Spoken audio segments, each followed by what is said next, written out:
इस किताब में लेखक रॉबर्ट कियोसाकी अपने रिच डैड और पुअर डैड के बारे में बताते हैं। आप सोच रहे होंगे कि एक ही आदमी के दो पिता कैसे हो सकते हैं।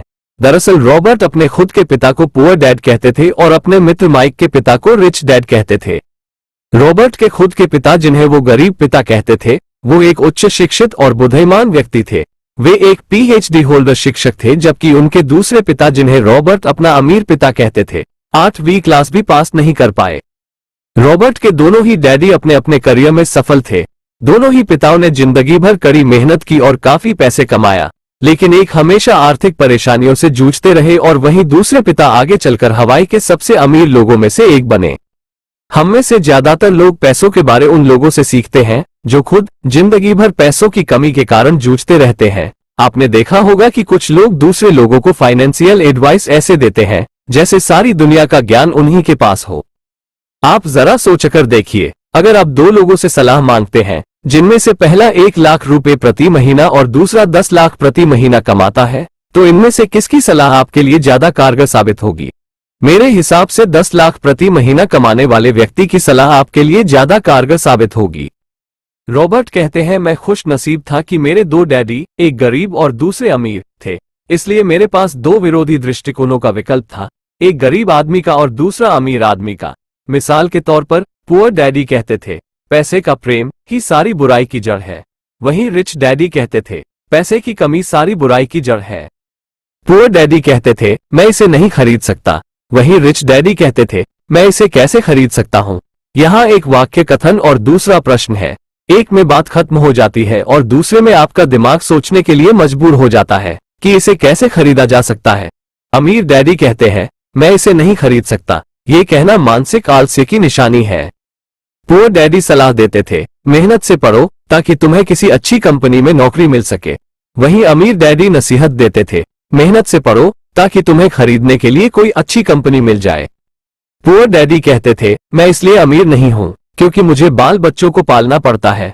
वहीं अमीर डैडी कहते थे, मुझे इसलिए अमीर बनना है क्योंकि मुझे बाल बच्चों को पालना है।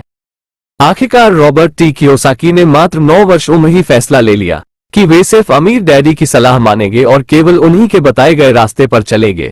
रॉबर्ट ने अपनी पढ़ाई शुरू की और इसी पढ़ाई के दौरान उन्होंने अमीर डैडी से कुछ सबक सीखे जिनकी बदौलत वो आगे चलकर अमीर बन गए। सबक 1, अमीर लोग पैसों के लिए काम नहीं करते। सबसे पहले आप इस छोटी सी कहानी को समझ लीजिए। एक व्यक्ति जिसके पास एक गधा होता है, जब उस व्यक्ति को अपने गधे से मेहनत करानी होती थी तो वह एक गाजा उस गधे के आगे लटका देता है। उस गाजा को देखते ही गधा उसे खाने के लालच में मेहनत करने लगता है। उस गधे को उम्मीद होती है कि एक ना एक दिन वो उस गाजा तक पहुंच ही जाएगा, लेकिन बेचारा गधा उस गाजा तक कभी नहीं पहुंच पाता क्योंकि यह गाजा तो सिर्फ एक छलावा है। लेकिन उस व्यक्ति के लिए ये गाजा गधे से मेहनत कराने की एक अच्छी तरकीब बन गई थी। ज्यादातर लोग उसी गधे की तरह ही होते हैं जो इस उम्मीद में मेहनत पर मेहनत किए चले जाते हैं कि एक दिन वो अमीर बन जाएंगे, लेकिन पैसा उनके लिए केवल एक सपना बनकर ही रह जाता है। वो कभी भी अमीर नहीं बन पाते। अगर आप अमीर बनना चाहते हैं तो सिर्फ पैसा कमाने के लिए काम ना करें, बल्कि पैसे को अपने लिए काम करने दें, क्योंकि जैसे ही हम अमीर बनने की राह में अपना पहला कदम बढ़ाते हैं तो हमारा डर और लालच हम पर हावी होने लगता है कि कहीं हम गरीब के गरीब ही ना रह जाएं। इस अध्याय में ऑथर ने उन लोगों की बात की है जो खेल को सुरक्षित खेलना चाहते हैं, यानी जो लोग रिस्क लेने से अड़ते हैं क्योंकि उनको जोखिम लेना तो कभी सिखाया ही नहीं गया। ऐसे लोगों के दिमाग में कुछ चीजों को लेकर हमेशा डर बना रहता है, जैसे लोन की किस्त ना चुका पाने का डर, नौकरी छूटने का डर, पर्याप्त पैसे ना होने का डर और दोबारा नए सिरे से शुरुआत करने का डर आदि।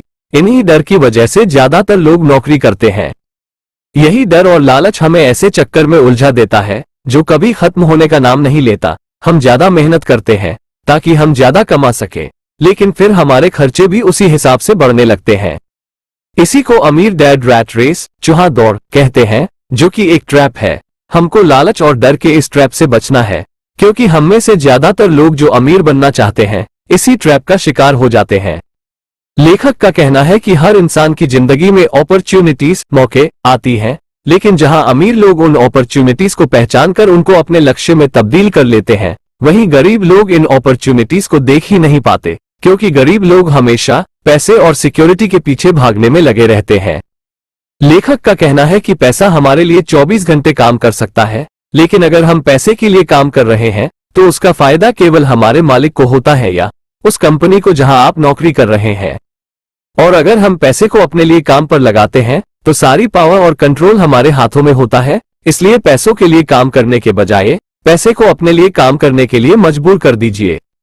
अगर आप वाकई अमीर बनना चाहते हैं तो आपको सबसे पहले यह समझना होगा कि आप खुद के लिए जवाबदेह हैं, ना कि दूसरों के लिए। आपका जो भी सवाल है खुद से पूछिए, क्योंकि उनका जवाब सिर्फ आपके पास ही है।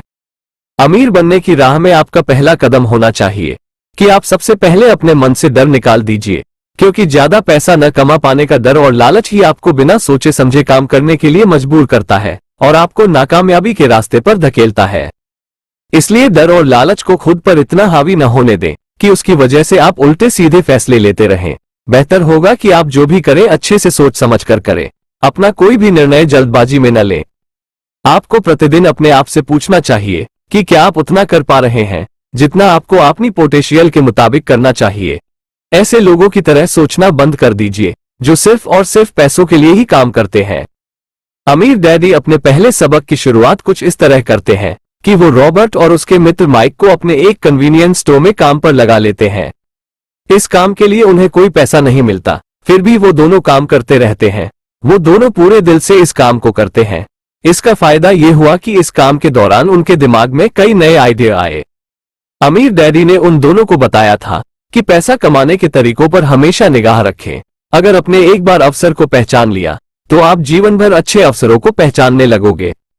उन दोनों ने अमीर डैडी की इस बात को याद रखा। उन्होंने देखा कि उस स्टोर की clerk Mrs Martin comics book के सामने वाले पेज को 2 हिस्सों में फाड़ देती थी और आधा हिस्सा वो अपने पास रख लेता थी और बाकी का आधा हिस्सा फेंक देती थी।